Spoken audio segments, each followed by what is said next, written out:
ಕರ್ಮ ಯಾರನ್ನು ಬಿಡದು. ಜ್ಞಾನಿಗಳು ಹೇಳ್ತಾರೆ ನೋಡಿ, ನೀ ಮಾಡಿದ ಕರ್ಮ ನಿನ್ನ ಬೆನ್ನ ಹಿಂದೆಯೇ ಇದೆ ಎಂಬುದ ಮರೆಯಬೇಡವೋ ಮಾನವ. ಕ್ಷಣಕಾಲದ ಸುಖದಗಾಗಿ ಸಂಬಂಧಗಳ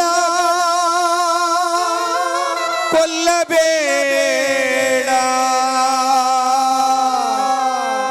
ನೀ ಮಾಡಿದ ಧರ್ಮ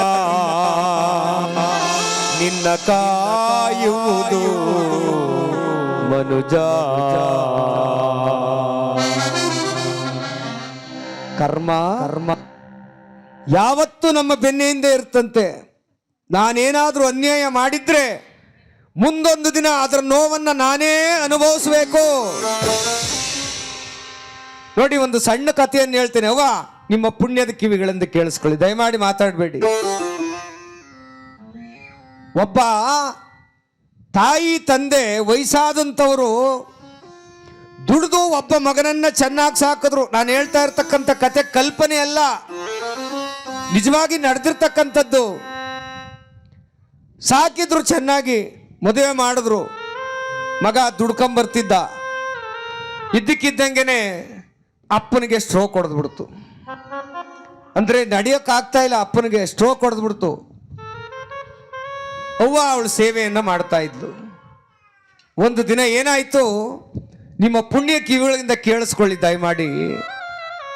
ಅಪ್ಪ ಅವನ್ನ ಮಗ ಇಬ್ರು, ಆ ಮಗ ಸೊಸೆ ಸೇರ್ಕೊಂಡು ತಾಯಿ ತಂದೆನ ಹೊರಗಡೆ ಹಾಕಿದ್ರು.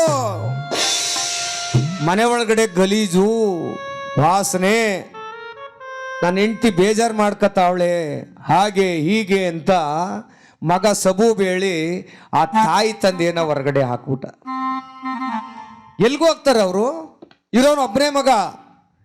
ಭಿಕ್ಷೆ ಬೇಡಿ ಜೀವನ ಮಾಡ್ತಾ ಇದ್ರು, ಭಿಕ್ಷೆ ಬೇಡಿ ಜೀವನ ಮಾಡ್ತಾ ಇದ್ರು.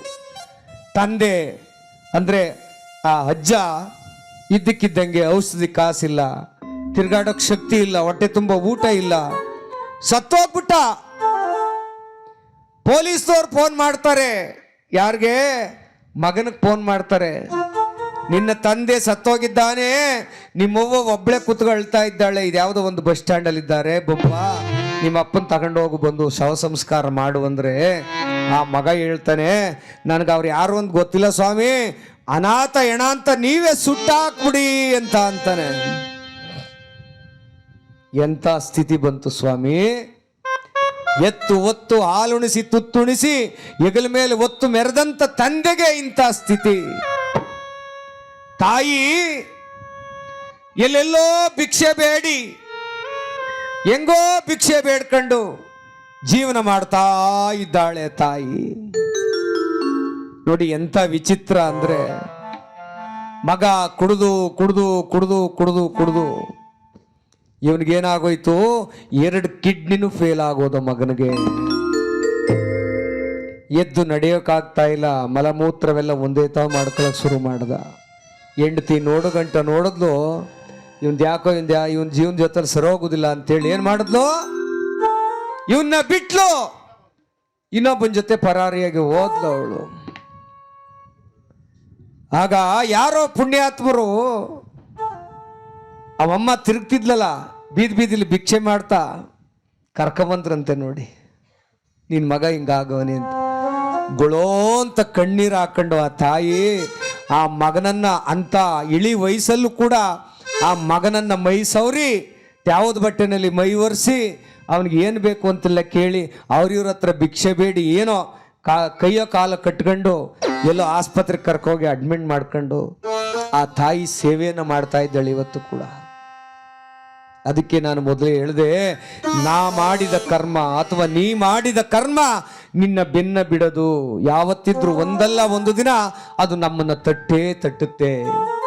ಇವತ್ತು ದುರಂಕಾರ ಇದೆ, ನನಗೆ ಹಣದ ಅಹಂಭಾವ ಇದೆ ಅಂತೇಳಿ ಮೆರೆಯೋದು ಬೇಡ.